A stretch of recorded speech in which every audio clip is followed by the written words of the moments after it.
Естімеген елде көп. Қарағанды облысында Алла деп азан шақыратын ала қарғалары пайда болды.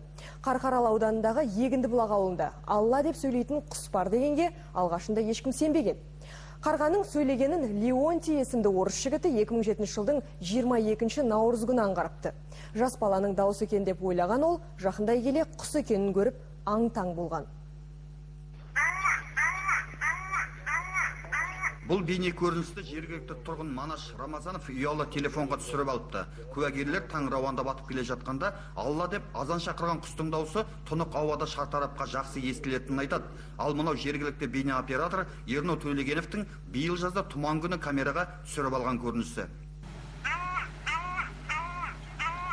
Бұл қарғаны ең бірінші біз 2 ай бойы аңдып, таңғы 7-нің кезінде түсірдік. Үйреншікті жағдай, үйреніп кетті адамдар. Сырттан келгендер адамдар ғана қызықтайды. Қалған көп адамдар құлақтар үйренген оған. Осыдан 3 жыл бұрын құстың сөйлеп отырғанын жергілікті орыстар байқап қалыпты. Кейін сол қарғаның ұяда басқан балапандарды сөйлейтін болып шығыпты. Кішкентай қара құс, мойны ақ. Ол таңғы таза ауада анық естіледі, Аллах деп сөйлейді. Ал мына ала қарғалар Алла дейді. Алла деп ауылда шырайнала ұшатын қарғаларды көзімізбен көруге асықтық. Таңғы 7-тен түскі 12-ге дейін ауылды бірнеше мәрте орағатып шықтық. Тым-тырыс. Тек түс ауа қайтуға бет бұрған шақта ғана біз қонған үйдің ауласындағы діңгекке бір ала қарға келіп қонақтады. Қонды да куә болыңдар дегендей сөйлей жөнелді.